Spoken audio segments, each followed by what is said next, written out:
So welcome or welcome back to my channel. This video is for you if you have been struggling with negative thoughts or unhelpful thinking patterns. So today I'm going over 5 of the most common cognitive distortions in CBT or cognitive behavioral therapy, which basically refers to your negative thought patterns, distorted ways of thinking, or unhelpful thinking styles that are usually not based in fact or reality. So remember that not all thoughts are facts. And I will also give you some examples of these so you can check to see if you relate to any of them. And finally, I will go over how you can actually reframe these negative thoughts into more balanced alternatives and eventually let go of them. So starting with the first common cognitive distortion, it is called the all or nothing or black and white type of thinking. So this basically happens when individuals think in extremes without considering any other possible options or any other facts in a situation. So for example, believing that you are either perfect or a complete failure. Okay, moving on to the second cognitive distortion, it is known as overgeneralisation. So this happens when individuals decide on something or reach to a conclusion about one situation and then apply this conclusion to all other situations as well. So they might assume that one negative event will result in all the future events also being negative.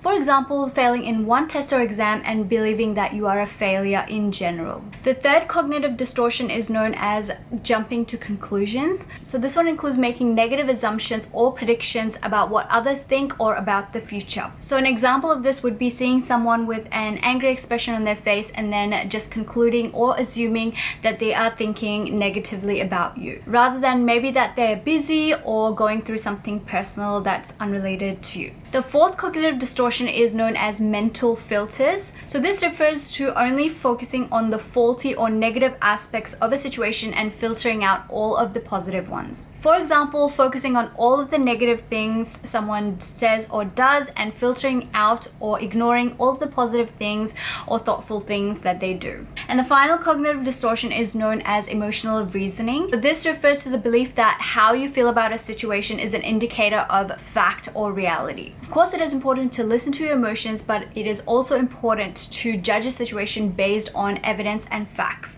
An example of this includes experiencing feelings of guilt for a mistake that you've made and concluding that you are a bad person in general. Alright, so now that you have a basic understanding of the cognitive distortions, we'll move straight on to how you can actually reframe these unhelpful thought patterns into more balanced alternatives. Please remember to be patient with yourself because this can take time. So the very first thing that you can do is to notice, recognize, and identify when this is actually happening. So whenever you realize that a specific negative thought is causing you stress, anxiety, depression, anger, whatever it may be, try to recognize and spot what kind of distorted thinking it is.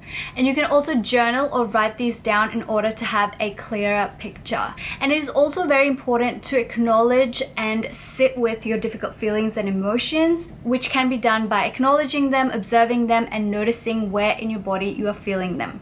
The second thing that you can do is an exercise called finding evidence for and against these thoughts. So make a list of all the unhelpful thoughts that you've been having, take one thought at a time, and divide your page into 2 separate columns. Okay, so the first column will include all of the evidence that you have for the thought, and the second column will include all of the evidence that you have against it. So the second column includes So the second column basically includes all of the thoughts that are based purely on your opinion and not actually based in fact or reality, or that you don't have any evidence for. The third solution is to find alternative explanations to your original thought. Again, you can write these down, that would make it easier for you. The fourth one is to ask yourself if this situation is something that you can actually control, and if so, what can you actually do about it, or what action can you take? And the final one is to reframe or replace your actual words or the method of thinking and saying things. For example, instead of saying I'm going to fail at this, try saying this is still new and I'm still learning. Or instead of saying I made a mistake and I will never forgive myself, you can try saying I just had a human moment, everyone makes mistakes and I can do better next time. Before we end the video, I am also a registered counselor, so if you wish to work with me, I will have all the information down below in the description for you. So that's actually everything I have in this video. I hope you do find it helpful. Take care. Thank you so much for watching, and I will see you in my next video.